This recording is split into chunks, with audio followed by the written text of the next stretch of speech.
Looking back, I mean, did you see anything suspicious in the days leading up to her abduction? Did you notice anything? Have you been racking your brains to try to think whether people might have been watching? We didn't. If we did, we wouldn't tell you because it may be important information, but we didn't, you know. It was such a relaxing holiday, and in fact, as a family unit, up until that night, and with the friends we were here, certainly for us, it was as good a holiday as we have had with the children, up until that point.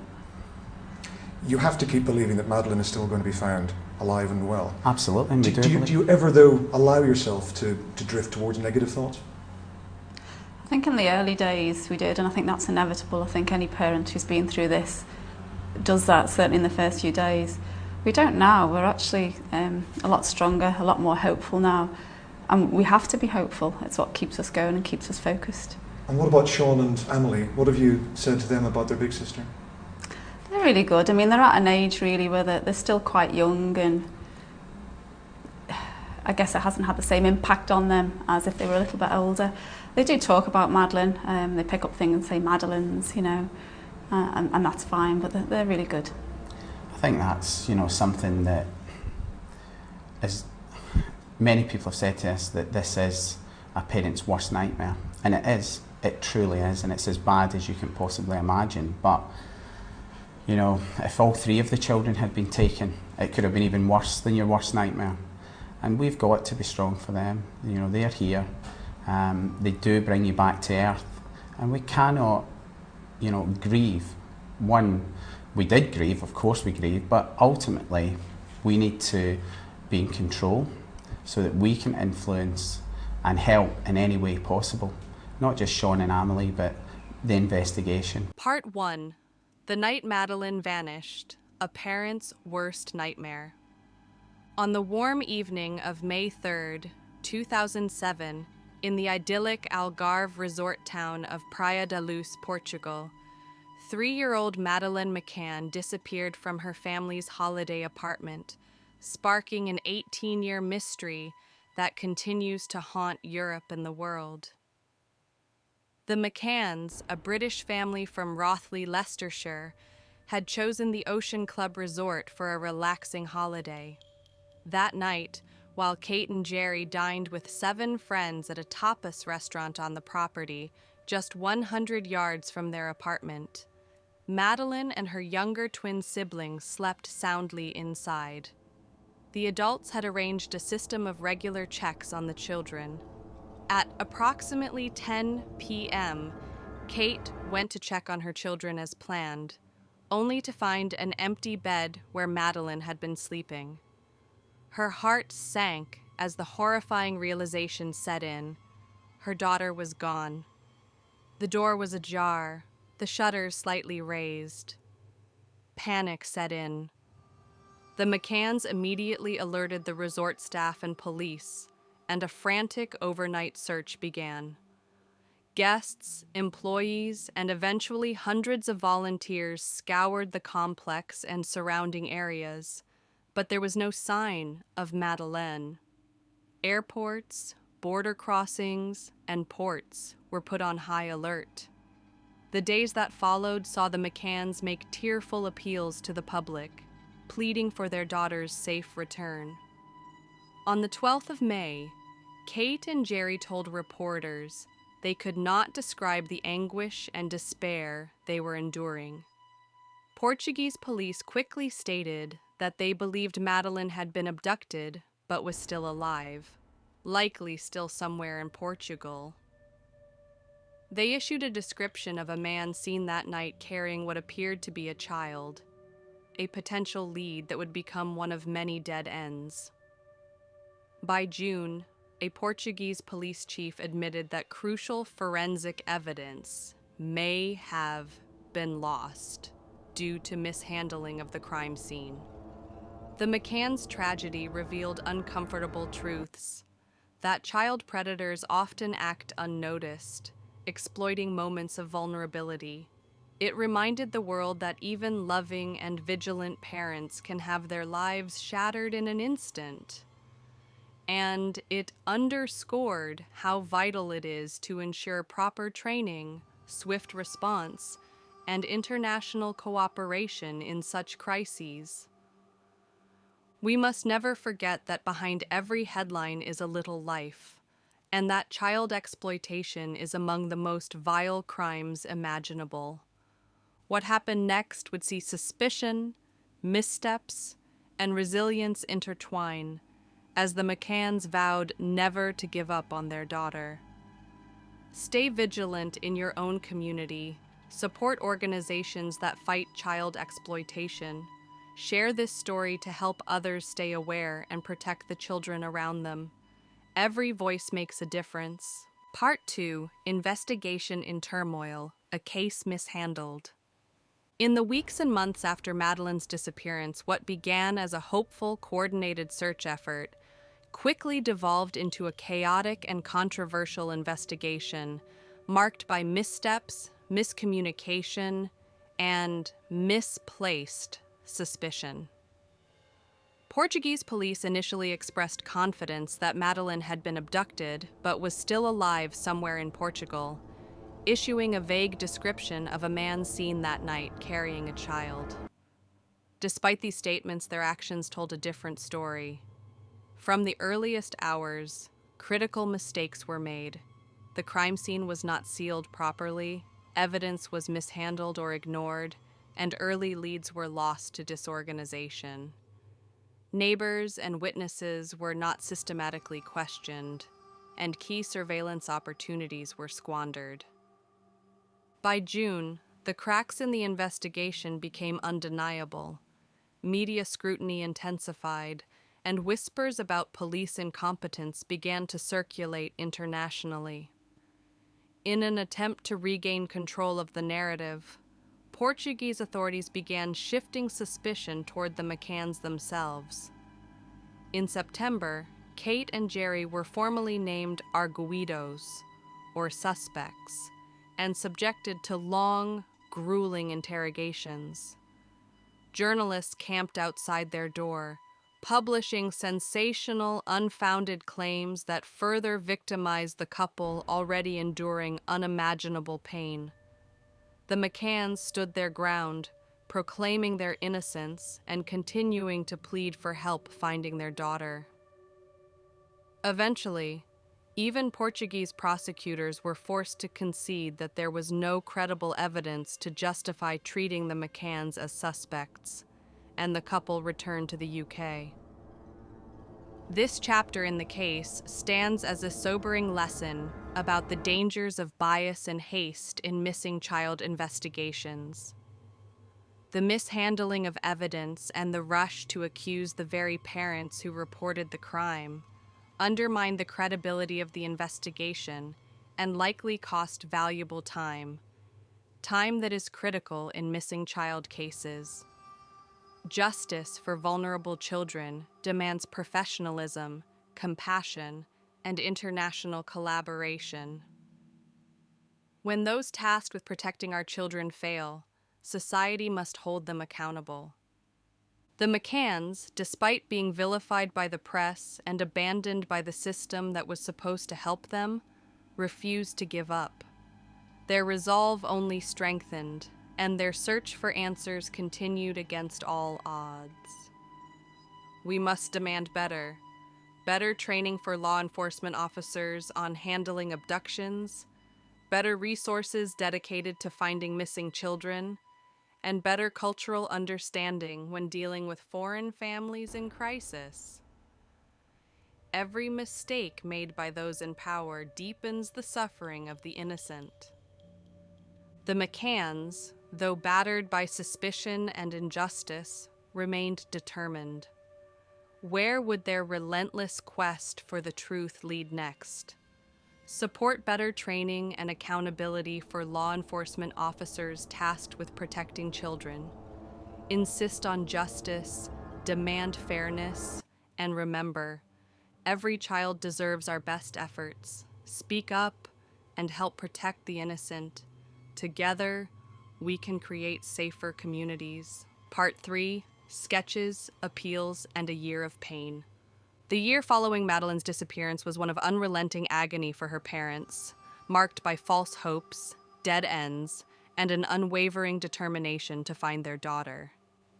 In early 2008, desperate for progress, the McCanns released police sketches based on witness descriptions of a creepy man seen lurking around the resort the night Madeleine vanished. The images reignited media interest and brought in a flood of new tips.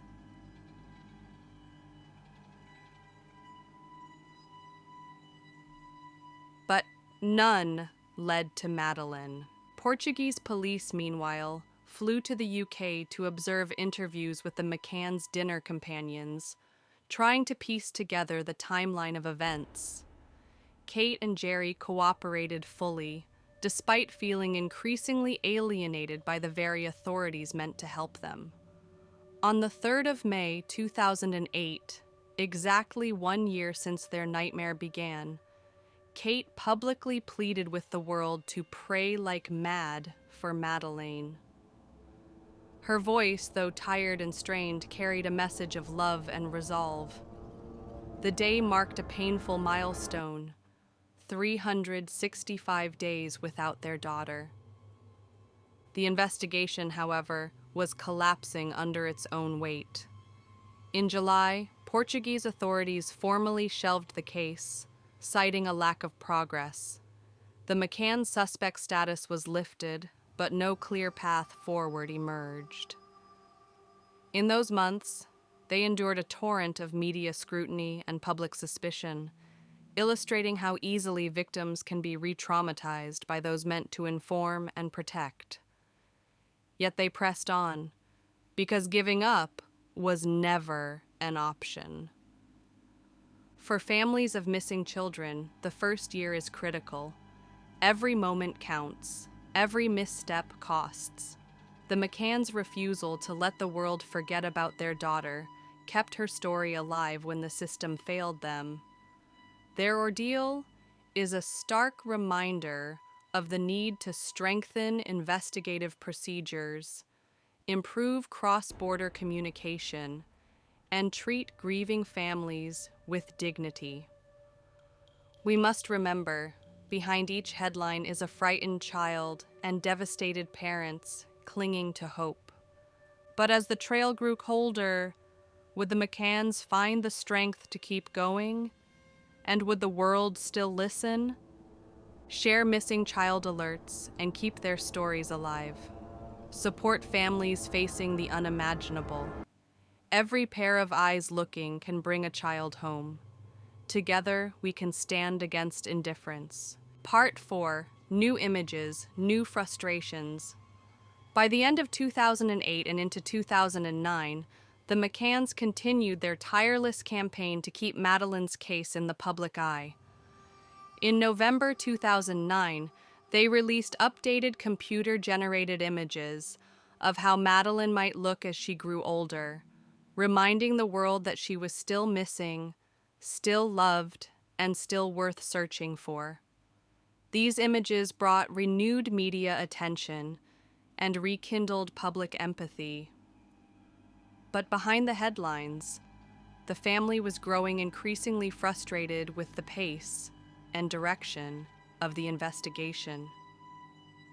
In March 2010, previously unseen Portuguese police files surfaced, detailing possible sightings of Madeleine over the years, many of which had never been properly pursued. The McCanns were understandably outraged, calling it incredibly frustrating that valuable leads had been ignored, and that the authorities in both Portugal and the UK seemed unwilling to take the next steps.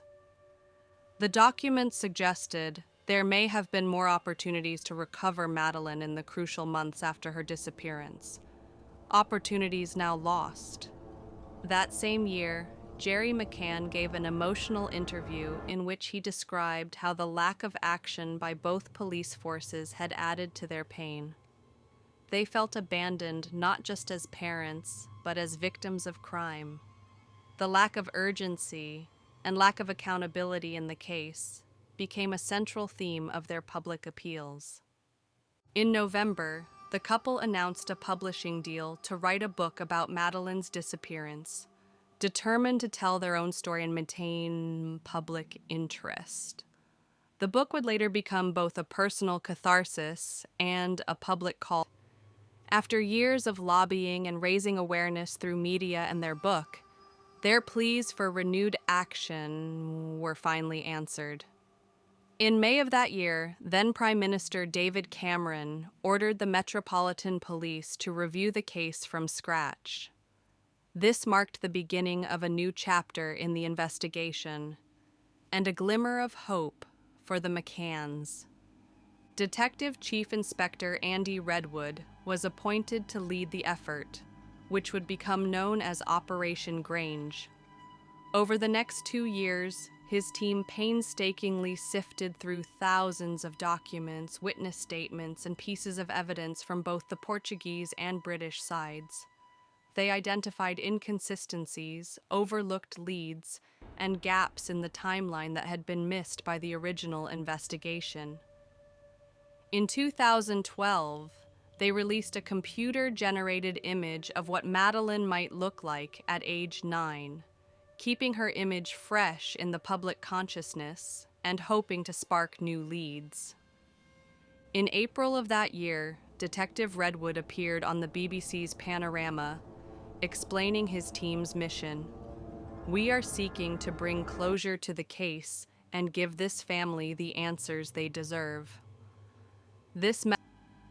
Still, the Met pressed on, convinced that the key to solving the mystery lay in the overlooked details of that fateful night. They combed through witness statements, cross-referenced timelines, and re-interviewed key figures. Their determination was a reminder that no case is too old to be revisited, and no child too long gone to be found. The involvement of the Metropolitan Police also carried a broader message about child protection, that every government and police force has a duty to act decisively. As Operation Grange began to uncover new evidence and witnesses, the question became, could they finally piece together what happened to Madeleine that night? Demand international cooperation in missing child cases. Support organizations that work across borders to track down predators and bring children home. Together, we can build a safer world for our children.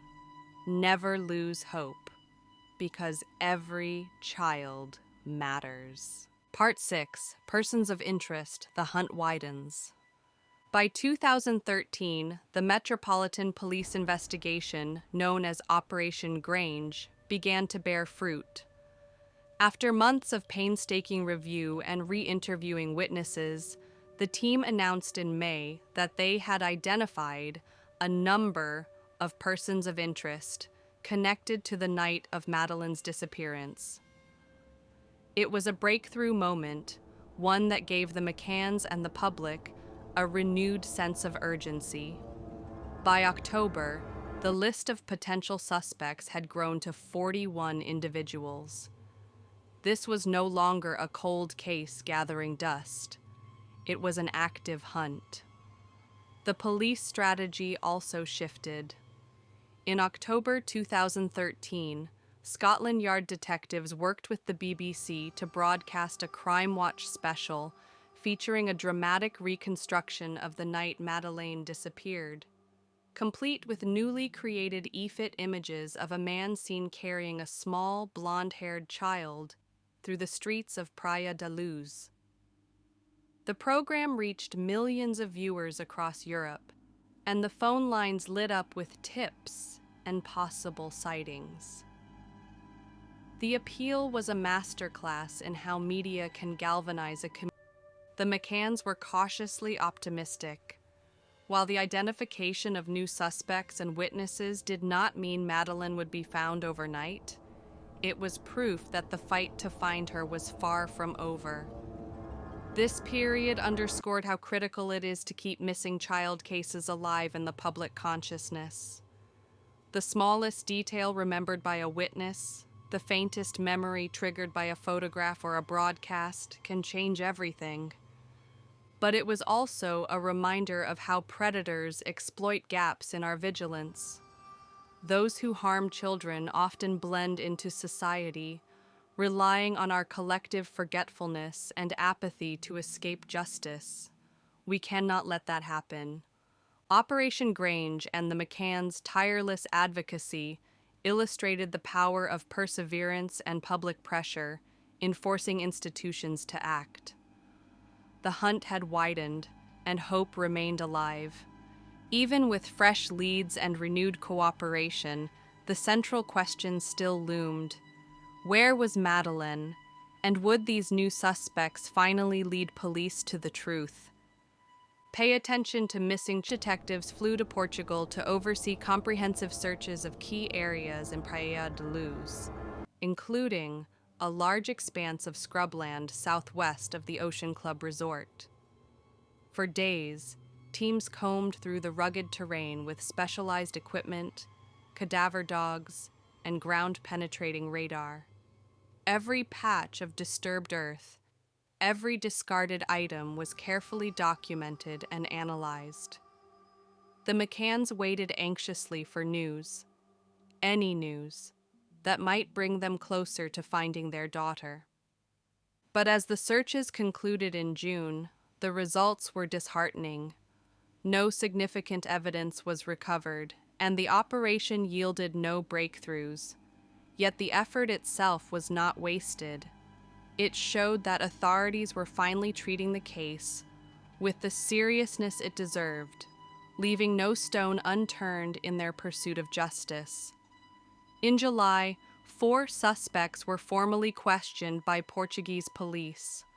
Rumors swirled in the media, but no arrests followed, and no charges were filed. For the McCanns, it was yet another painful reminder of how elusive answers could be, and how frustrating the search for truth often was. Still, they refused to succumb to despair. The years that followed brought renewed challenges.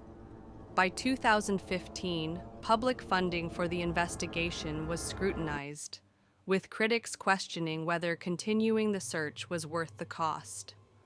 The British government revealed that the case had already cost taxpayers over £10 million. Yet the McCanns argued rightly that no amount of money could ever equal the value of a child's life. In 2017, investigators confirmed they had ruled out 4 suspects, but insisted they were pursuing a significant line of inquiry. And in 2019, the UK government pledged continued funding for the investigation, ensuring it would not be abandoned. This period in the case highlights a sobering truth. Missing children are not statistics, and justice cannot be measured solely in pounds and pence. Every child taken from their family deserves our best efforts, no matter the cost. We owe it to them, and to ourselves, to keep fighting. The McCanns' enduring hope through years of setbacks serves as an inspiration to families everywhere facing unimaginable loss. Part 8. A name emerges, Christian Brueckner. In June 2020, a seismic development in the case brought renewed hope and heartbreak. German police announced they had identified a prime suspect, a 43-year-old German national named Christian Brueckner, a convicted sex offender already serving time in prison for unrelated crimes. Brueckner had a long history of violent sexual offenses, including against children, and lived in the Algarve around the time of Madeleine's disappearance. Authorities revealed they believed Madeleine was murdered, though they did not yet have the evidence to bring charges. For the McCanns, the news was bittersweet. While it was devastating to hear German investigators' information, generating over 270 calls and emails to police in just a few days. German authorities classified the case as a murder inquiry, and appealed for anyone who may have encountered Brueckner or noticed suspicious activity near Praia da Luz in 2007 to come forward. This chapter of the investigation illustrates the importance of persistence in pursuing child predators. Brueckner had been in and out of prison for years, evading justice in the McCann case due to bureaucratic errors, missed connections, and failures to share intelligence between nations. His name had surfaced in earlier tips, but they were not properly followed up at the time. Yet, could Christian Brueckner finally hold the answers to what happened to Madeleine that night? And would investigators now move quickly enough to ensure justice before it was too late? Educate yourself about the tactics of child predators and advocate for stronger sentencing and monitoring of known offenders. Speak up when you see something suspicious. Protecting children requires vigilance, persistence, and courage from all of us. Together we can stop them. Part 9. Apologies, Setbacks, and Renewed Searches. Portuguese prosecutors officially declared Brueckner an arguido, a formal suspect, off an area near the Arada Dam, about 30 miles from Praia da Luz, and launched a 3-day search based on leads connected to Brueckner. Hopes were raised once again, but at the end of the operation, no significant evidence was announced. For the McCanns, it was another cruel cycle of hope and disappointment. Later that year, in October 2023, Portuguese police publicly apologized to Kate and Jerry McCann for mishandling the initial investigation.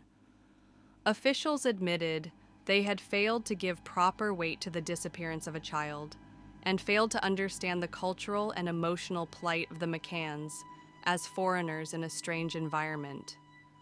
This admission, while long overdue, was an important step toward accountability and perhaps even healing. These years highlight how much damage poor early decisions can inflict on families, investigations, and public trust. They also show the importance of humility and honesty from institutions when mistakes are made. True justice demands not only perseverance, but also the courage. 18th anniversary approached in 2025, the McCanns' determination to leave no stone unturned was as strong as ever. Would justice finally prevail? Speak out against institutional failures and demand accountability from those responsible for protecting our children. Support reforms and policies that put children first. Together, we can create a world where no family has to endure this pain. Stay vigilant and never forget Madeleine. Part 10, 18 years on, still searching for Madeleine. In May 2025, the McCann family marked an unimaginable milestone.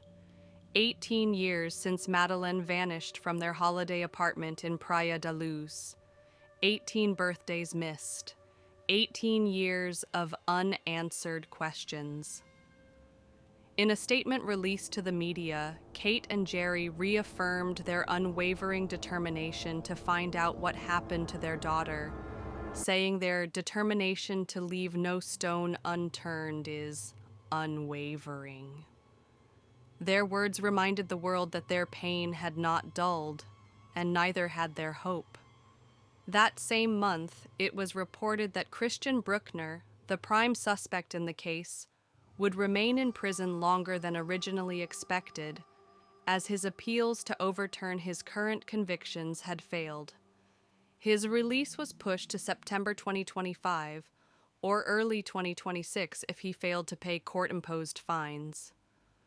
Meanwhile, German police, undeterred by years of frustration, initiated fresh searches in Portugal, targeting areas between Praia da Luz and Lagos, near a crumbling dwelling where Brueckner had lived in 2007. Teams of investigators, forensic specialists, and search dogs combed the terrain, determined to find any clue, however small, that could finally unlock the truth. For the McCanns, every new search stirs both hope and fear.